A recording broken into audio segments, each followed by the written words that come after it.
felices por una nueva sesión de Perio MX Academy. Muchísimas gracias a todos por su preferencia. Como les recordamos, empezamos esta semana con el tema de toma de decisiones en el paciente periodontalmente comprometido. 3 sesiones, que hoy es la tercera sesión, es esta semana. La próxima semana la daremos lugar a principios regenerativos periodontales. Entonces será una maravilla el poder compartir con todos ustedes. Son las 9:59 hora del centro de México. Compartan su pantalla. Si llegamos a más de 1000 asistentes, estaremos regalando un un kit de exploración de Hugh Freedy, un kit de exploración. Son las 10 de la mañana, iniciamos.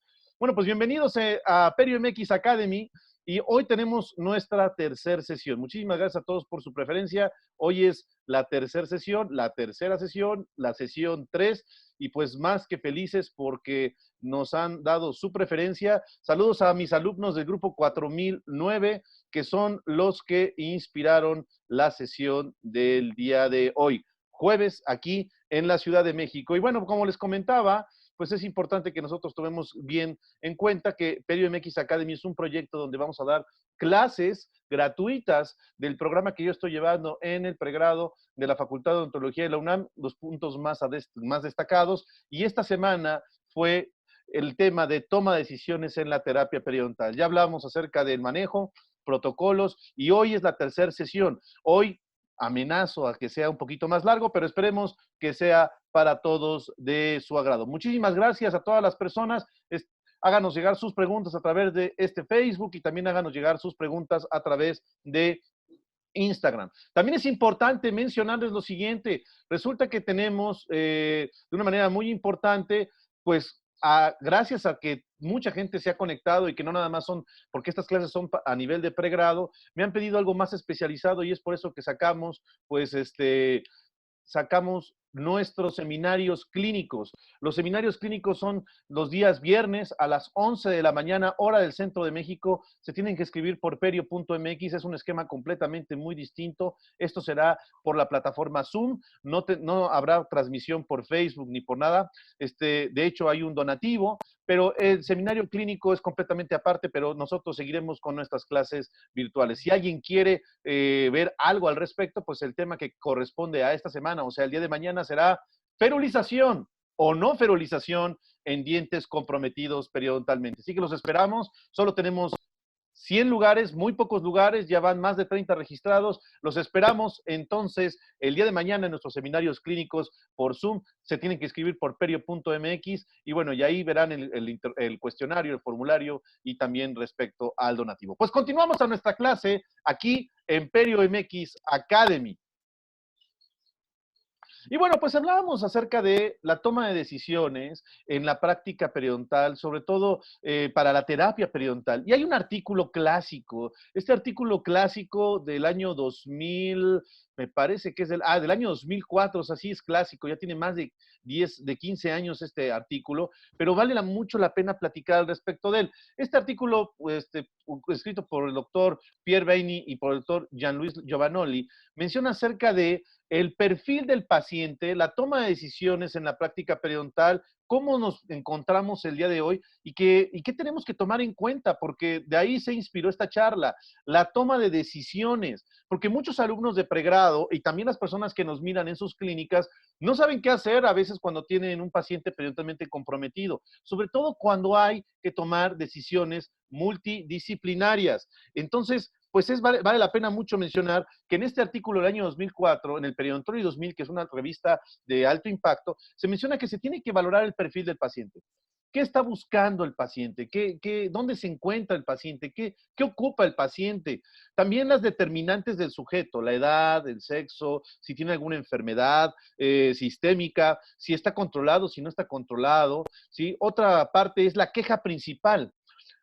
Esto de la queja principal sí tiene que ver con el motivo de la consulta, pero también con la historia del paciente odontológicamente hablando y también, pues, qué es lo que el paciente está buscando, qué es lo que lo aqueja.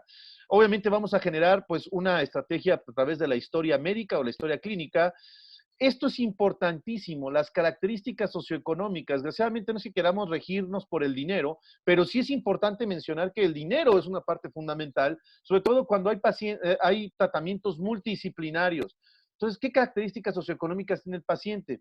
No hay que devaluar, no hay que demeritar a cualquier paciente. Todos los pacientes son potenciales. El tema es que cuando uno le pone cifras al trabajo, al tiempo, las cosas cambian, pero no necesariamente requerimos estar pensando en el dinero todo el tiempo, porque yo me queda claro que ahorita los chicos lo que quieren, los alumnos de las escuelas, lo que quieren es acreditar su materia, pero los profesionales lo que quieren es ganar dinero, y más cuando tenemos un problema como el que estamos viendo en el mundo. Entonces, las características socioeconómicas pueden debilitar o demeritar mucho la toma de decisiones en los pacientes. Y el otro punto, que es importante mencionarlo, ¿sí? La historia dental.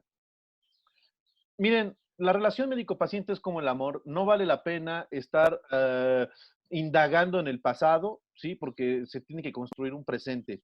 Y el dentista es muy común que se inmiscuya en situaciones que no son de su competencia. A nosotros no nos importa, a mí no me importa si lo atendieron bien, si el consultorio al que iba tenía una fuente, o si el consultorio al que iba tenía wifi gratis, o sea, no me interesa. El punto principal es sí preguntarle al paciente si esa historia dental ha llevado a que tenga tratamientos. Por ejemplo, sigue mi sombra. Si tuvo tratamientos, bueno, esta historia dental lo que me indica es no generar un juicio hacia un colega, sino cuánto tiempo tiene el paciente con estas prótesis. Porque a veces los pacientes tienen prótesis provisionales o provisorias y tienen mucho tiempo con ellas y pues bueno, demerita demasiado. Sí, la historia dental va principalmente hacia los antecedentes y que radiográficamente nos va a indicar pues si tiene tratamientos de conductos previo, si hubo si hay lesiones periodontales o si hubo también tratamientos de ortodoncia. Entonces, todo esto es un cuadro que tú debes de determinar porque debes de conocer al paciente. Si es un paciente que lo que él quiere es solo que se le atienda una urgencia, bueno, pues es el perfil del paciente. No vas a generar un desgaste físico y emocional haciendo una historia clínica completamente compleja. Entonces, no es lo mismo tener un paciente con estas características. Vean, este es Yuri.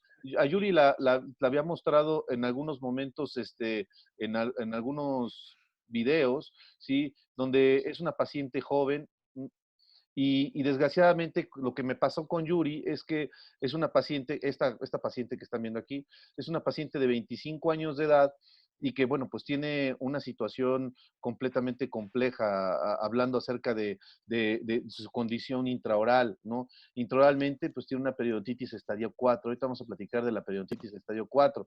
Y por el otro lado tenemos otra paciente que también está rondando la misma edad de Yuri, ¿sí? Un poquito más grande, esta paciente, y esta paciente, pues bueno, lo que me muestra es que esa paciente lo que busca es, pues, mejorar su estética. Entonces, hay que ver el perfil del paciente, hay que valorar las condiciones del paciente, cómo se encuentra el paciente. Yo sí les recomiendo que tomen videos, que traten de buscar que el paciente refleje más allá y con la primera cita de valoración. Ahora, en cuanto al consultorio médico dental ya profesional, yo no te voy a yo no puedo recomendarte, colega que me estás escuchando, que te desgastes haciendo un expediente completísimo. O sea, al principio tienes que evidentemente hacer un buen diagnóstico, tienes que ver qué busca el paciente, ver el perfil del paciente, cómo se encuentra el paciente, qué determinantes tiene este paciente, y bueno, ya por ahí ir detectando cómo vas a ir orientando a ese paciente. Ahora, ustedes están, muchos alumnos míos, por ejemplo, en el caso de la Facultad de Odontología de la UNAM, pues ellos tienen una clínica de admisión, entonces el paciente ya viene como que más o menos preparado, pero aún así tenemos que ver y observar al paciente en todos los sentidos, porque también es importante que hay pacientes que nosotros demeritamos socioeconómicamente hablando y son pacientes que son buenos candidatos, que realmente son candidatos que hacen esfuerzo, que pagan, ¿no? Y que van a sus consultas. Y no necesariamente el paciente que tiene mucho dinero es un paciente que tiene las posibilidades de lograr éxitos planificados. Entonces, algo que también mencionábamos el día de ayer y que vale la pena retomar en este artículo clásico también del año 2004, es un artículo clásico, donde se habla acerca de la examinación completa periodontal. ¿Y qué hablamos con respecto a la examinación completa periodontal? Se menciona que la profundidad del sondaje es la distancia del margen gingival al probable base del surco, ¿no? Importante, esa probable va a ser el surco o crébice, que algunos le llaman así, pues es probable porque a veces no tenemos la certeza de que estamos llegando hacia la base, puede haber sarro, puede haber depósitos. Las medidas de profundidad del surco, ¿sí? No son necesariamente la mejor aproximación. Esto es importante por el siguiente comentario. El volumen de daño periodontal, ¿sí? Desde que se hace la referencia hasta las medidas que son tomadas, no necesariamente se traducen con la profundidad del surco. El sondaje periodontal nos va a ayudar a medir el surco, el cual mide en salud de 0.5 a 3 milímetros. Y ayer mencionábamos que pueden sondear incluso con sarro, pero hay algo que es bien importante mencionar. La profundidad del surco no nos va a dar la claridad, ¿sí? Sí, completa de cuánto tenemos de pérdida de inserción si el paciente tiene periodontitis. Es por eso que vale la pena mencionar que la distancia de la unión cemento-esmalte, sigan mi cursor, la distancia de la unión cemento-esmalte, la profundidad del surco, esa es, ¿sí? La pérdida de inserción clínica o el nivel de inserción clínico. En inglés es Clinical Attachment Loss, o sea, hablando de CAL. Cuando vean ustedes en artículos que dicen CAL, de periodoncia, pues obviamente se está hablando de la pérdida de inserción. Y hablando acerca de esto, ¿sí? Pues si queremos tomar el nivel de inserción, sí se requiere tener una eliminación de sarro completa. Pero ahora, aquí el punto principal y que vale la pena mencionarlo, ¿sí? Algunos clínicos eligen medir la pérdida de inserción que en las etapas iniciales, en la examinación inicial, pero eh, algunos esperan hasta que el tratamiento activo se haya completado. Importante, cuando tú tienes un paciente periodontal, vas a hacer la primera medición, donde vas a medir el surco, etcétera. Pero después vas a hacer una revaloración al término de la fase 1. Muchos cambios ocurren en la pérdida de inserción como el resultado de la terapia. Una vez que, sí, importante, el sarro subgingival y supragingival ha sido removido. Por eso recomendamos que la pérdida de inserción como tal la midas ya en la revaloración, porque, y lo dice este artículo, porque pues obviamente la primera medición será para evaluar la inflamación. Sí vas a ver la pérdida de inserción también radiográfica, pero la pérdida de inserción residual a los cambios que ocurrieron después de la terapia, después de la fase 1, o sea, en la revaloración, ya te podrán determinar si tendrás que hacer algún injerto óseo o si el paciente se habrá que intervenir quirúrgicamente o si el paciente es dado de alta y pasa a mantenimiento. Entonces, importante, no es lo mismo la profundidad del surco que la medida del nivel de inserción. La pérdida de inserción clínica se va a medir de la unión cemento-esmalte interproximal o la unión cemento-esmalte por bucal y hasta la profundidad del surco.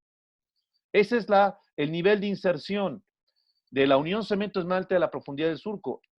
Si tú mides la profundidad del surco, vas a medir el margen gingival a la profundidad del crébice o del surco mismo. No es lo mismo. Entonces, importante, la pérdida de inserción clínica es importante que la valores. ¿Sí? Algunos clínicos se sugiere, hay gente que la valoran desde la primera valoración inicial, el primer examen inicial, pero se recomienda que lo hagas después de la terapia de fase 1. Bueno, entonces hablemos de la clasificación de las enfermedades periodontales hiperinplantarias. Habíamos mencionado el día de ayer lo que era salud periodontal, enfermedades gingivales y sus condiciones. Gracias a todas las personas que nos hacen preguntas, ¿sí? Y vamos a hablar un poco de periodontitis, porque esto es la que nos va a definir a veces una toma de decisiones importante con nuestros pacientes. Ahora, en periodontitis, ayer me preguntaba alguien, no me acuerdo de dónde era, ¿sí? La periodontitis como manifestación de enfermedades sistémicas que se manifiesta en periodontitis, y tenemos en el grupo de otras condiciones que afectan al periodonto, enfermedades sistémicas o condiciones que afectan los tejidos soporte de los dientes. Me preguntaban que cuál era la diferencia. En la periodontitis como manifestación de enfermedades sistémicas, tenemos enfermedades sistémicas que se manifiestan como periodontitis, con la periodontitis, que hay una relación directa con la periodontitis. Pero en otras condiciones que afectan al periodonto, a enfermedades sistémicas que afectan a los tejidos soporte, por ejemplo, la osteoporosis, no necesariamente se va a relacionar con periodontitis. Entonces, una cosa es que una enfermedad sistémica te dañe los tejidos soporte de los dientes, otra cosa es que una enfermedad sistémica tenga una manifestación como periodontitis. Tenemos enfermedades y afecciones perimplantarias que recuerden que en Perio MX Academy tendremos una sección de implantología completa, de introducción hacia la implantología. Ahora, la periodontitis se divide por estadios y grados, estadio 1, estadio 2, estadio 3, 4, y tenemos estos cuadros.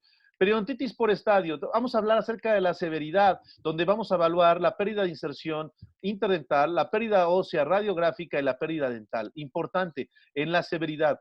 En la complejidad, para poder definir el estadio, ¿sí? Tenemos la complejidad local. El estadio 1, sabemos que la pérdida de inserción interdental, pérdida de inserción interdental de la unión cemento-esmalte a la profundidad del surco es de 1 a 2 milímetros. La pérdida ósea radiográfica es tercio coronal de menos de 15%. La pérdida dental, no hay pérdida dental en el estadio 1, tampoco en el estadio 2. Y la profundidad máxima del sondaje es hasta 4 milímetros. Eso en el estadio 1. El estadio 2, que es moderado, la pérdida de inserción interproximal es de 3 a 4 milímetros, ¿sí? Y aquí lo importante es que la profundidad del sondaje también llega hasta 5 milímetros. El tercio coronal entre el 15 y 33%. Esto lo puedes calcular perfectamente con tu radiovisiógrafo. Tenemos el estadio 3, que la pérdida de inserción interdental. ¿Por qué interdental? Porque es la que llegamos a valorar con radiografías. Y aquí se hace constatar que es de más de 5 milímetros la pérdida de inserción de la unión cemento-esmalte a la profundidad del surco. Tenemos que el tercio se extiende a tercio medio de la raíz o más allá, y que la pérdida dental en el estadio 3 puede ser por periodontitis de menos de 4 dientes. Tenemos que en el estadio 3 hay complejidades que vale la pena mencionar. Esas complejidades, ¿sí? Son profundidades a sondaje de más de 6 milímetros, pérdida ósea vertical de más de 3 milímetros. Puede haber implicación, efurcación clase 2 o 3 y un defecto de cresta moderado. Eso es el estadio 3. Tenemos el estadio grave, que es el estadio 4, que más de 5 milímetros la pérdida de incisión interproximal. Aquí se pueden perder más de 5 dientes o toda la dentición. Y lo interesante es que puede haber disfunción masticatoria, trauma oclusal secundario, movilidad dental de grado 2, defecto severo de reborde, colapso a la masticación y menos de 20 dientes restantes o 10 pares opuestos. La extensión de la distribución, para que no haya confusiones, sabemos que aquí se mide por diente involucrado. Si más del 30% de los dientes están involucrados, más del 30% de los dientes presentes están involucrados, es generalizada. Si es menos del 30%, es localizada. Esto no confundirlo con el sangrado al sondaje. Y estoy con la noticia de que estamos llegando a casi 500 personas. Recuerden que si llegamos a más de 1000, vamos a regalar un kit de exploración de Hugh Freedy, cortesía de Hugh Freedy de Perio MX. Entonces, el estadio inicial, ¿sí? Tiene pérdida de inserción de 3 a 4 milímetros, y también sabemos que la pérdida de la profundidad del surco es hasta 4 milímetros. En el estadio 2, la profundidad del surco es hasta 5 milímetros. El estadio 3 pueden ser de 6 en adelante, pero la diferencia entre el estadio 3 y el estadio 4 es que en el estadio 3 pueden perderse algunos dientes y en el estadio 4 pueden perderse toda la dentición. Entonces, en los niveles de progresión por grados, tenemos que la evidencia nos habla acerca de los datos y sobre todo viendo lo que podemos encontrar con respecto a los grados. El grado A, que es una distribución lenta, una progresión lenta, hay evidencia de ninguna pérdida durante 5 años y obviamente estos son datos longitudinales de pérdida ósea. O sea, vale la pena mencionar que hay que mantener una buena base sólida de estadística y también de expediente con tu paciente. El paciente que tiene grado A normalmente no fuma y el paciente que tiene grado A pues no hay diabetes, no hay diagnóstico de diabetes. El grado B, menos de 2 milímetros en más de 2 años, ha perdido progresivamente de inserción. Porcentaje de pérdida ósea de 0.25 a 1, hay destrucción conmensurada de depósitos de biofilm y sobre todo el paciente fuma menos de 10 cigarros y la diabetes está en porcentaje de menos del 7%. En la hemoglobina glucosilada, en el grado C, que es de rápida progresión, hay más de 2 milímetros en más de 5 años, en menos de 5 años, hay más de la porcentaje de pérdida ósea es de más de 1%, hay una destrucción progresiva, el paciente fuma más de 10 cigarros al día y el paciente tiene una condición glicémica no muy bien controlada de más del 7%. Entonces no es lo mismo un paciente que viene con nosotros y que nos muestra una situación que tiene una necesidad bucogingival, porque hay pacientes que vienen, doctor, quiero que me cubra mis raíces, y tenemos este caso, estas recesiones. Bueno, pues tenemos que valorar al paciente.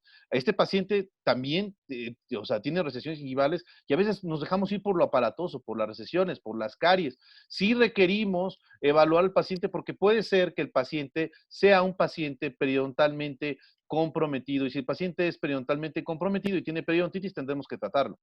Entonces, este tratamiento será por medio de la historia clínica, la ficha periodontal y evidentemente el estudio radiográfico. Necesitamos evaluar esas condiciones y necesitamos pues generar condicionantes y manejos muy puntuales. Ahora, el protocolo es historia, ficha, serie, que nos va a generar diagnóstico, que ya platicamos del diagnóstico, el pronóstico y el plan de tratamiento, pero entonces hay que valorar de nuestros pacientes el riesgo. Por eso tenemos el diagrama de riesgo periodontal multifactorial. El doctor Lang y el doctor Trombelli, me imagino que no tenían nada que hacer en el año 2003, ¿no es cierto? No, estaban ellos muy preocupados para poder ejemplificar y clarificar con nuestros pacientes la condición del riesgo y obviamente también evaluar si este paciente, si los pacientes, pues son candidatos para un mantenimiento más certero.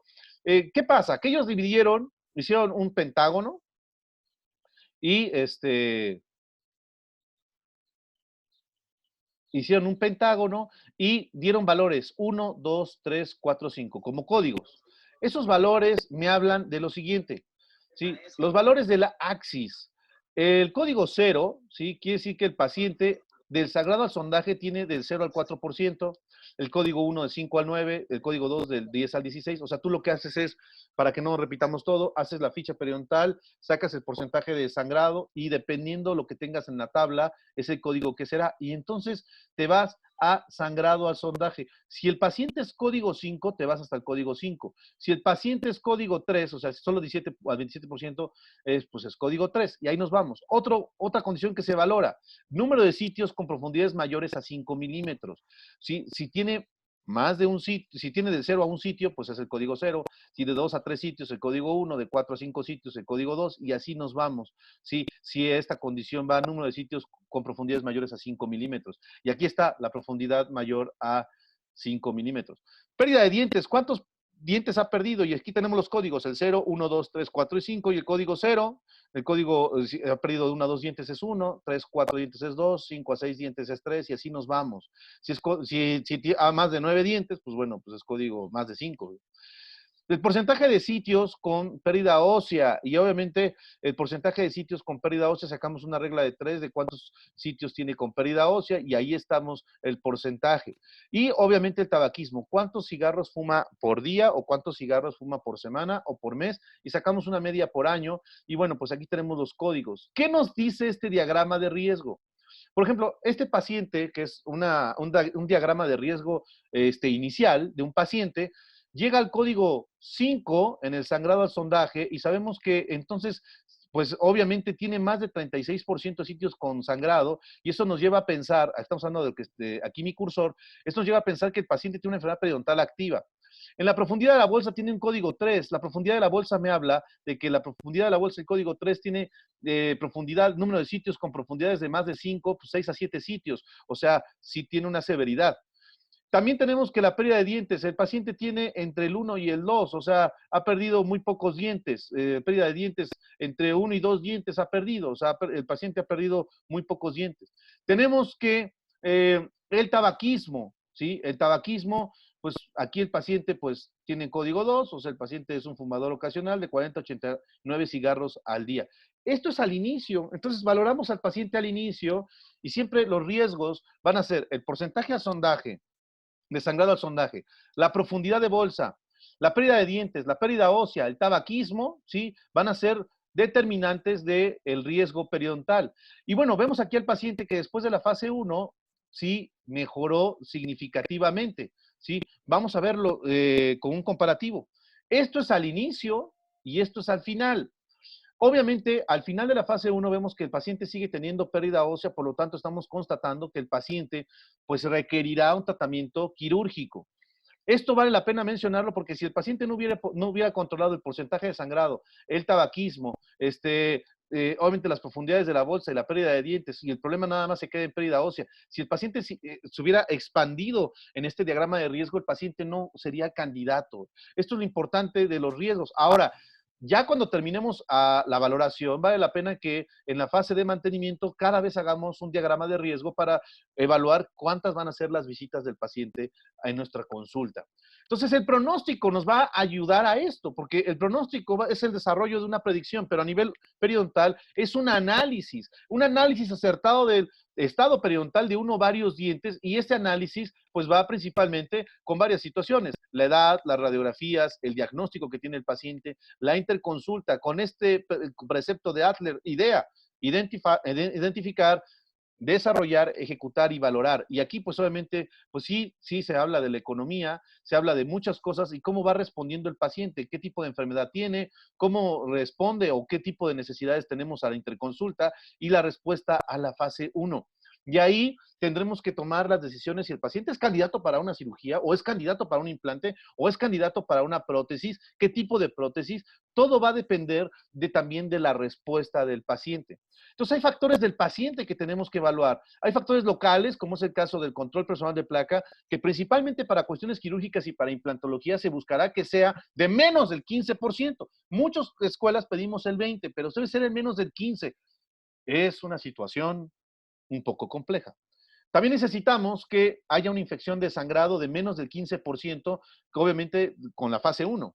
Sistémicamente, nosotros muchas veces relacionamos todo esto a la diabetes, a la hipertensión, pero sistémicamente requerimos, ¿sí?, que se maneje el paciente en cuestión de estrés. Necesitamos que el estrés sea manejado adecuadamente, porque sabemos que el estrés puede generar una inmunosupresión, y cuando hay una activación y una inmunosupresión, esto se puede traducir con el sangrado al sondaje. También tenemos que a nivel conductual, ¿cuánto fuma el paciente?, ¿no? Si fuma más de 10 cigarros al día, pues es casi eventual, que ya hay publicaciones que lo avalan, que va a haber una complicación. Otro punto importante es que el paciente, si es controlable, sí es candidato a la regeneración, ¿sí? Pero si no es controlable y el pronóstico es dudoso, será pues consecuencia del clínico, o de plano decir que no. En odontología a veces nos cuesta trabajo decir que no, ¿sí? Entonces es importante que nosotros tengamos bien claro la comunicación con el paciente. Si el pronóstico es dudoso, no hay regeneración, o si tú la vas a hacer, que el paciente te firme, ¿no? Entonces, ahí vale mucho la pena tener bien claro los protocolos y la comunicación con el paciente. Los problemas que más suceden en el mundo es por falta de comunicación. Entonces, el diagnóstico con historia clínica, la ficha periodontal y la serie radiográfica, obviamente nos va a poder generar una planeación, una línea del tiempo. Y déjenme decirles algo: en periodoncia la línea del tiempo no es corta, la línea del tiempo es larga y puede ser incluso más de un año. La fase 1, con un control personal de placa, eliminación de sarro, raspado y sarro radicular en bolsas periodontales, la BPS, bolsas periodontales, tiene una duración de 4 a 6 semanas. Entonces nos estamos llevando de entre un mes, mes y medio. Después de la fase 1, que obviamente vamos a evaluar la condición con el cepillado y con las curetas, bueno, no con las curetas nada más, sino con la estrategia de depósitos físicos, como es el caso de ultrasonidos, instrumentación manual, o por qué no, que vamos a hablar también a continuación del aeropulido. Tenemos que después de las 4 a 6 semanas haremos una revaloración, y esto es importante porque en muchos países de primer mundo tienen higienistas que se encargan de hacer esto, y a veces el periodoncista como que echa la flojera y lo que único que quiere es el operar y el éxito. Pero ojo, periodoncistas, debemos estar completamente, ¿sí?, en relación con el higienista, y el higienista con el periodoncista, porque a pesar de que, pues bueno, es muy bonito estar operando, realmente los países que tienen esta gran ventaja de tener higienistas, pues bueno, tienen que buscar una intercomunicación. Pero en el mundo como en el que vivimos nosotros en América Latina, pues el higienista es el periodoncista, o el periodoncista es el mismo odontólogo de práctica general y también es higienista. Entonces, aquí viene algo bien especial. La revaloración después de la fase 1. Mucha gente dice que es a 3 semanas, y hay publicaciones que indican a 3 meses. Bueno, hay países escandinavos donde esto es muy controlado. Quizás la proyección de 3 meses pueda ser algo sencillo porque, pues bueno, si la salud dental la paga el Estado, puede serlo así. Pero nosotros tendremos que buscar el modelo. Ahorita platicaremos si a 3 semanas o 3 meses. Hay gente que revalora la semana de haber terminado la fase 1. Hoy hay gente que hace la fase 1 en una sola cita. Por favor, necesitamos cada sesión hacer un control profesor de placa. Hay veces que hay alumnos que llegan y me dicen, pero ya llego a 20. No me importa, hazle controles cada sesión, porque el paciente puede recaer. Me pasó con una paciente que estaba yo viendo antes de esta contingencia, cada 3 o 4 días, porque la paciente no podía estar yendo cada semana, y de pronto la dejé de ver 2 semanas y la tendencia que tenía de bajar el control de placa subió de una manera significativa. Entonces necesitamos que al paciente irlo valorando, así haya llegado a la meta. La revaloración podrá ilustrar dos cosas importantes. Una es la cooperación del paciente, si el paciente controló algunos hábitos, y lo otro que también vale la pena mencionar es que la fase 2, pues obviamente se va a poder justificar si hay pérdida de iniciación, porque en la revaloración harás otra ficha periodontal y ahí podrás hacer una cirugía por colgajo o una cirugía mucogingival o también colocar un implante. En la revaloración de la fase 2, pues esto dependerá mucho de los procedimientos que tú realices y ya platicaremos la próxima semana acerca de los procedimientos regenerativos y cuándo vale la pena hacer la revaloración. Pero lo que sí les puedo comentar es que hay evidencia científica que dicta que después de 9 meses sigue habiendo cambios clínicos y también microscópicos en pacientes que se les hizo una regeneración, un procedimiento regenerativo. Y la fase 3, de 2 a 3 veces al año. ¿Y qué va a depender la justificación de la fase 3? Pues definitivamente de la estrategia de higiene y del diagrama de riesgo, que también el diagrama de riesgo lo pueden encontrar gratuito en la Universidad de Berna, en la página de la Universidad de Berna. Ahora, hablemos un poco de higiene. Realmente la higiene es la base de la terapia periodontal, qué tipo de cepillos tenemos, qué tipo de alternativas tenemos, qué situaciones tenemos, si vamos a utilizar un cepillo eléctrico, si vamos a utilizar un cepillo completamente manual, cómo vamos a interactuar o si vamos a utilizar los dos. La verdad es que ha habido comparaciones y no hay una diferencia significativa entre el uso del cepillo eléctrico y el uso del cepillo manual. Lo que es en cuanto a la eliminación de placa. Pero lo que sí hay diferencia significativa es con respecto al tiempo, ¿no? Con respecto al tiempo sí hay diferencias significativas del cepillado manual con el cepillo eléctrico. Ahora, hablando acerca del gran problema que tenemos en la odontología y los higienistas, los profesionales que se encargan de la higiene, que por eso, ojo, también, y quiero mandar saludos a mucha gente que está viéndonos en España, que son asistentes dentales y que me han escrito y que ellos se encargan de la higiene. Pues el gran problema que tenemos es el uso de la seda o hilo dental y esto pues ha sido una situación de gran conflicto. Lo que les puedo recomendar, porque la plática no es no es de higiene nada más, sino es de toma de decisiones, es que dentro de esas 6 semanas o 4 semanas que tú vas a ver al paciente una vez a la semana, vayas desarrollando y vayas monitoreando la estrategia de higiene adecuada. O sea, que tú le des al paciente, pues bueno, va a utilizar ahora el cepillo y técnica de cepillado solo en esa sesión. Y después en otra sesión das el uso del hilo y en otra sesión das el uso del raspador de lengua y en otra sesión ves otras alternativas como el cepillo interdental o en otra sesión, ¿por qué no? También ves el uso del cepillo eléctrico y todo va a depender de lo que tú quieras y de cómo lo quieras manejar. Entonces, sí, a mí me llama mucho la atención en cómo lo vamos a estar viendo y cómo lo vamos a estar manejando. Entonces, siempre tratar de centrarnos en qué vamos a hacer. Ahora, la eliminación de cálculo dental y pulido. La eliminación de cálculo no es parte del diagnóstico, es parte terapéutica. Se recomienda que en la primera sesión, después del primer control personal de placa y de la técnica de cepillado, hagas la eliminación de cálculo supragingival, ¿sí? Ya sea con elementos electrónicos, mecánicos o con manuales. Y bueno, pues la eliminación de cálculo es una gran alternativa. La eliminación de cálculo no se utilizan las curetas. Las curetas son para el uso en el raspado y alisado radicular siempre y cuando haya bolsas periodontales. Y próximamente tendremos en los seminarios de PerioMX, pues un seminario clínico de afilado de instrumentos. Esténse pendientes. El problema que tenemos, por ejemplo, con las curetas es cuando hay dientes en posterior, como es el caso de la furcación, y se hizo una investigación importante donde se mostró que el ancho de una cureta convencional es de 0.7 a 1.1 milímetros, por lo que el 58% de las áreas de la furcación no pueden ser adecuadamente instrumentadas. Esto es una parte fundamental de todo esto, y por ejemplo, voy a salir de la presentación para ver si puede correr el video. ¿Sí? Tenemos por un lado el aeropulido, ¿sí? Y tenemos por el otro lado el uso de ultrasonidos. Fíjense que el aeropulido ha sido una gran ventaja. No están corriendo los videos. En un momento más vamos a subir los videos a nuestras redes sociales para que ustedes vean la diferencia entre el aeropulido y la diferencia entre el manejo con ultrasonidos. Entonces, ¿cuál es la diferencia? Pues que en el aeropulido no tenemos contacto con los dientes, que es este que están viendo aquí, con el guante morado. El aeropulido es por medio de uso de aire y el uso de un compuesto llamado glicina.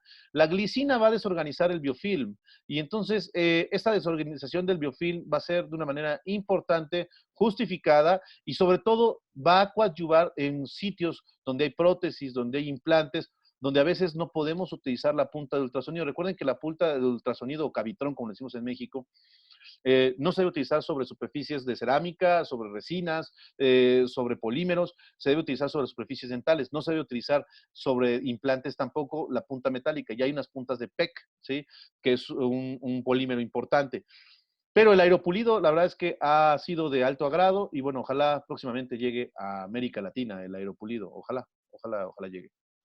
Pero entonces, en la terapia periodontal, este artículo que no quirúrgica, en la terapia periodontal no quirúrgica, este artículo que fue publicado por el doctor Nicolás Lang, el doctor Anton Sculian, a ver, vamos a regresar al artículo, nos habla de lo siguiente.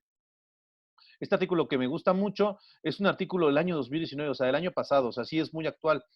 Se habla de lo siguiente, la severidad de la periodontitis eh, ah, llega a ser o fue significativamente reducida un mes después de la fase de higiene. Un mes después. Esto incrementando la necesidad de los tratamientos de la bolsa periodontal y que, pues bueno, pueden ser valorados propiamente después de haber sido complementada la terapia no quirúrgica. ¿Qué significa este anunciado de este artículo? Pues mencionábamos que hay artículos pues muy clásicos respecto a la fase de mantenimiento, ¿no? ¿Qué es lo que conviene en la fase de mantenimiento? Y sobre todo, más bien en la revaloración. Recordando este esquema, en la revaloración habíamos observado que se estaba mencionando que se tenía que hacer después de la fase 1, ¿sí? Se tiene que hacer después de la fase 1, a las 3 semanas o 3 meses. Esto es importante porque, pues bueno, tenemos varios puntos ahí que pueden ser hasta cierto modo controvertidos, ¿sí? Y con este artículo que tenemos nosotros hoy en día podemos demostrar que el,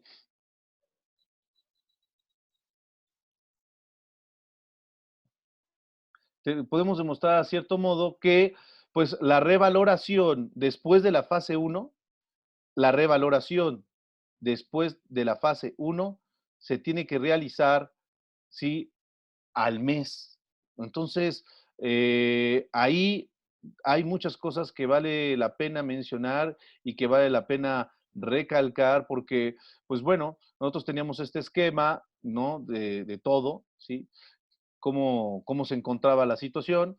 Y bueno, y aquí viendo la situación directamente, la revaloración, se decía que a 3 semanas o 3 meses después de la fase 1 para poder justificar una terapia quirúrgica. Pues bueno, hoy tenemos un artículo que justifica que la revaloración se puede realizar un mes y poder pasar a la terapia quirúrgica, ¿sí? De la bolsa periodontal, como aquí lo menciona este artículo. Entonces, los cambios pueden ser significativos al mes, ¿no?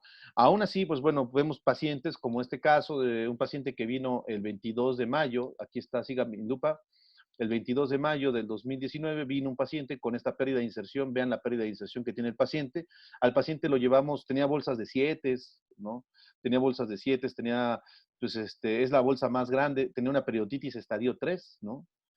Y bueno, el paciente a los 2 meses, o sea, ya el 23, pero de julio, encontramos que mejoró, incluso en los sitios donde había bolsas de 7, vean cómo mejoró y tiene 3 milímetros, o sea, ya está en salud. No hubo necesidad de hacerle cirugía. Entonces, pues sí, vale la pena darle un poquito de tiempo a la fase 1 y revalorar para realmente poder justificar si el paciente es candidato o no para la terapia quirúrgica. Entonces, el diagnóstico a nivel periodontal, pues va a ser, o si tiene periodontitis, qué estadio es, si es localizada o generalizada y qué grado es. y la periimplantitis. O sea, tendremos que medir perfectamente, esa es la primera consulta. Obviamente, enfocarnos a la terapia no quirúrgica. Después de la terapia no quirúrgica se hace una revaloración, la cual se recomienda que se haga al mes. El, Importante esto porque la boca a veces la estrategia de instrumentación puede ser en sextantes. Si el control de la infección no está controlado, pues pasamos al acceso quirúrgico y si está controlada la infección, pues pasamos directamente al mantenimiento, ¿no? Y esto a una revaloración a largo plazo, pero la infección si no está controlada pasaremos entonces a la terapia no quirúrgica. Y en la terapia no quirúrgica, pues tenemos ahí de una manera importante el desviamiento por colgajo y bueno, cuando hay perimplantitis a veces tenemos el manejo directamente de la superficie del implante o el curetaje, lo cual ya platicaremos en las últimas sesiones de PerioMX Academy. También tenemos, ¿sí? Algo bien especial, porque si la infección no está resuelta, porque la terapia quirúrgica es algo que pasa con perio, que si la infección no está resuelta, pues entonces tendremos la necesidad de hacer retratamiento. Y eso es ahí el problema, porque cuando no identificamos bien las necesidades de nuestro paciente, cuando no tenemos bien claro cómo se encuentra nuestro paciente, qué es lo que busca nuestro paciente y también si coopera o no, y lo llevamos a una terapia y le cureteamos ya la semana, no, mañana hay que operarlo, ¿no? O sea, tiene profundidades, tiene bolsas periodontales, mañana lo operamos, hazle limpieza tú, asistente, hazle limpieza. No, así no va. Tenemos que ver y evaluar al paciente si es candidato real para la terapia periodontal quirúrgica. Entonces, por ahí va, porque el retratamiento puede ser muy agobiante y puede ser un desgaste físico, emocional y también financiero para las dos partes, tanto para el odontólogo como para el paciente. Ahora, el punto principal es tomar la consideración de que el paciente, pues obviamente, si el paciente tiene gingivitis, que no evolucione a periodontitis, y si el paciente que tiene periodontitis, pues obviamente que no pierda todos sus dientes. Entonces, la interacción ahí de la interconsulta es fundamental, y aquí el problema que tenemos hoy en día y en la actualidad es que se están colocando implantes sin hacer una valoración de toma de decisiones de la historia médica del paciente, la historia dental del paciente y las condiciones del mismo paciente. Entonces, hablando acerca del perfil y la toma de decisiones de los pacientes, el manejo, ¿sí?, del paciente periodontal es influenciado por una variedad de diferentes factores. El manejo del paciente periodontal es influenciado por una variedad diferente de factores. Muchos de estos casos son relacionados al paciente y otros son lazos o son entrelazamientos hacia el medio ambiente profesional. Eh, Hay que establecer metas terapéuticas, ¿no? Si el paciente lo que busca es solo una urgencia o solo que le pegues un provisional, pues tendrás que comunicar al paciente que tiene un conflicto y ya de ahí generar una estrategia, ¿no? Pero si el paciente está conociendo una enfermedad nueva y tú se lo estás mencionando, cosa que pasa también en el pregrado, en la licenciatura de la Facultad de Odontología, tendrás que comentarle al paciente que se requerirán hacer varias metas dependiendo por clínica y que muchos trabajos tendrán que ser y muchos de esos elementos tendrán que ser altamente o totalmente integrados. Esto estableciendo un correcto plan de tratamiento y obviamente pues una mejora en los servicios de salud. El clínico debe de haber tenido el conocimiento del perfil del paciente. Si el clínico no tiene conocimiento del perfil del paciente, estamos perdidos. Realmente esto es importante porque si el clínico no tiene claridad con respecto a cómo es el paciente, entonces podemos tener grandes problemas. Y esos grandes problemas pueden ser dificultades para el pago del paciente, falta de motivación, porque una parte importante es la motivación. Otra parte es un conflicto médico-legal. Y aquí podemos platicar de muchas cosas que pueden generarnos grandes conflictos y grandes consecuencias. Ahora, por ejemplo, si yo tengo un paciente, como es este caso, que lo habíamos mencionado el día de ayer, y el motivo de la consulta, vamos a mostrarlo.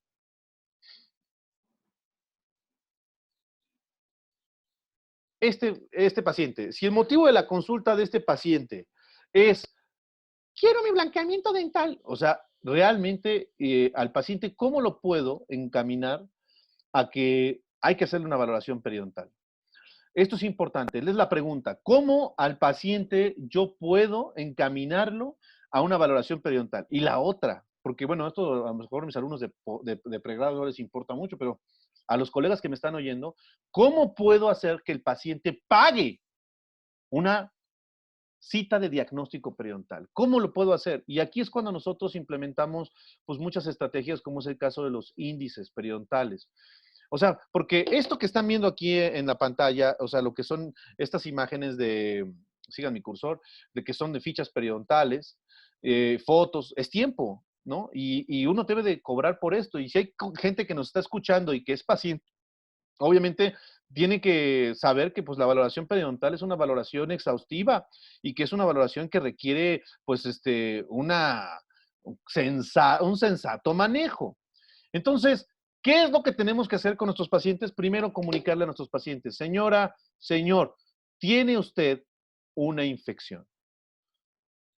Obviamente pensando en una infección, incluso con los pacientes que llegan a la clínica. Ay, ¿qué es periodoncia? Ni saben decir qué es periodoncia. Bueno, ¿sabe qué? Aquí valoramos las infecciones de los tejidos que están alrededor de los dientes. Comentarlo, así claro, puntual, sensato, tajante, llano, frontal. Tiene una infección. Ya tomando en cuenta que tiene una infección el paciente, entonces nosotros podremos comentar al paciente que requiere una valoración exhaustiva, la cual tiene que ser por medio de una valoración de su encía, por medio del manejo del sondaje periodontal y también que tendrá que hacerse un estudio radiográfico, el cual tiene un costo. Si el paciente no quiere, si tú me estás, o sea, pues, si el paciente no quiere y estás en la escuela, pues le vas a tener que decir que pues, se vaya, porque pues, si no quiere, pues cómo no. Pero si el paciente quiere, obviamente vas a decir que es una inversión en la escuela. Pero si el paciente no quiere y estás en el consultorio, tendrá que firmarte de que no le interesa, ¿no? Tú dale que te firme, ¿sabe qué? Este, si el paciente no le interesa, pues tendrás que buscar la manera en que el paciente sepa, porque aquí el conflicto es que no sabemos comunicar. El odontólogo también tiene que ser maestro, tiene que ser coach.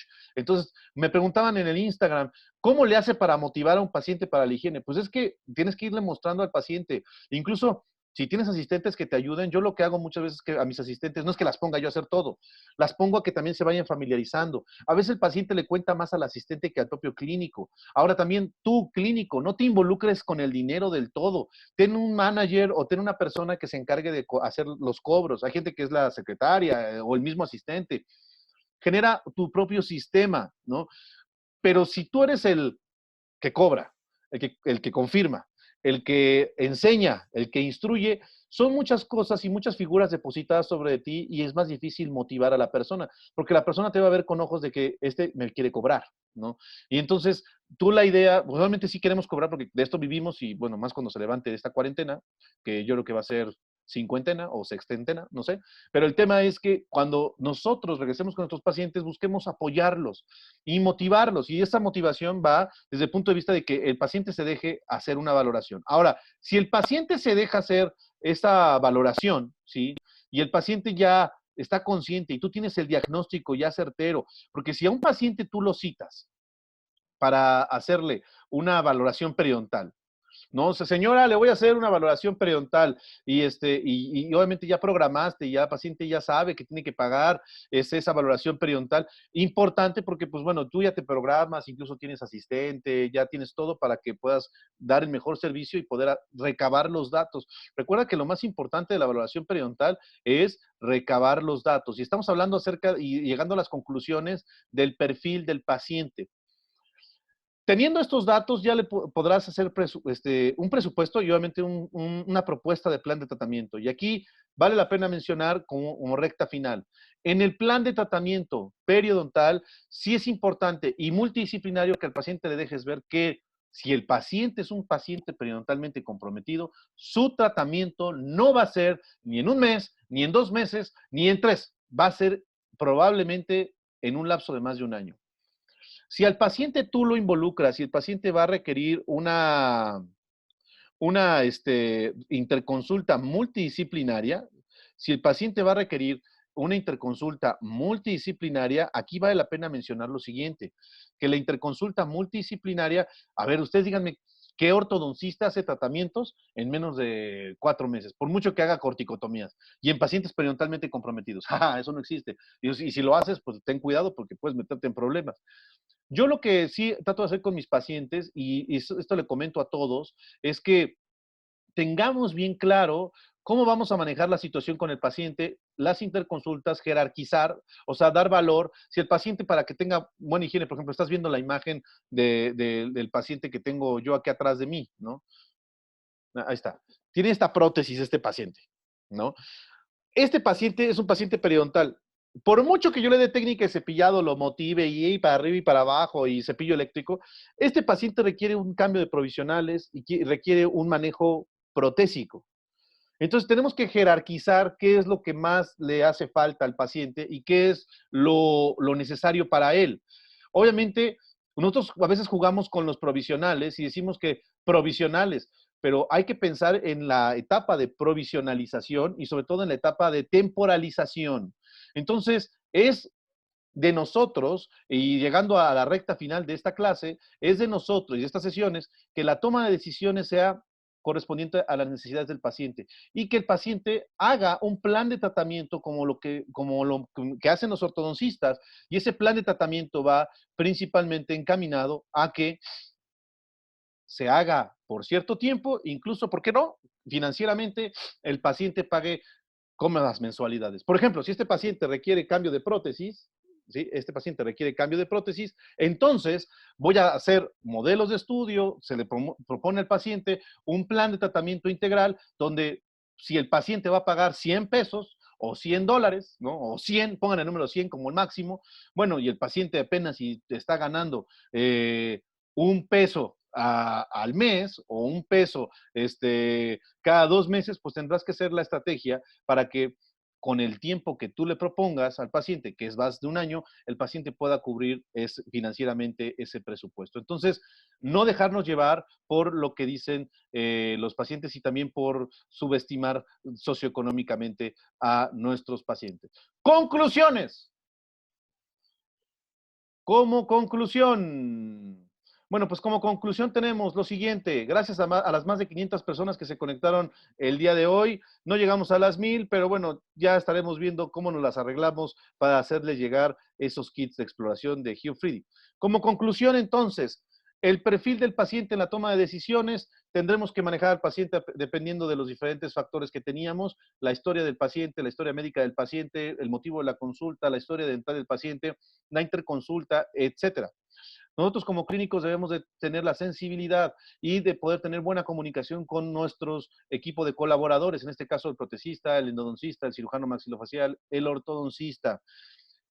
Que el paciente tenga claridad de que su tratamiento no es un tratamiento inmediato y que el tratamiento a largo plazo es lo mejor para estabilidad de la enfermedad periodontal. Bueno, pues muchísimas gracias, queridos compañeros de esta sesión. Vamos a pasar a las preguntas y respuestas. Estoy entrando al Instagram en estos momentos y queremos invitarlos a nuestro seminario clínico de ferulización que será el día de mañana. Muchísimas gracias por todo, por su preferencia, por todo, por estar aquí conmigo. Sí, estamos valorando qué preguntas tenemos. Saludos a muchos países. Gracias por su preferencia. Todo tendrá que ser muchísimo mejor con nosotros. Vamos a estar viendo las preguntas, a ver qué preguntas tenemos. Saludos a todos. No de precios irreales, no digo que sus precios de consulta privada, pero como guía pudieran ser los de la universidad. Miran, hablar de precios, vamos a hacer una sesión próximamente donde se puedan hablar de precios, pero la verdad es que podemos hacer un ejercicio, quizás para un seminario un poco más cerrado. Vamos a seguir viendo. En mi clínica los doctores no han hecho clases así. Bueno, pues díganles que hagan clases. Estamos esperando las preguntas. ¿Hay preguntas? Saludos a todos los que se conectaron. Ya estamos terminando. Muchísimas gracias a todos por seguirnos. Saludos a la Facultad de Odontología de la UNAM. Saludos a todas las facultades de odontología de América Latina. Gracias por creer, por estar aquí con nosotros. Vamos a estar comentando todo. Mañana nos vemos en seminario. Se escribe por perio.mx y si no, nos vemos el próximo martes en otra sesión más de Perio MX Academy. Muchísimas gracias. Cuídense mucho. Saludos y sonrisas saludables. Saludos a todos. Y recuerda, quédate en casa. Quédate en casa. Quédate en casa. Quédate en casa. Chao. Mañana, seminario. Bye.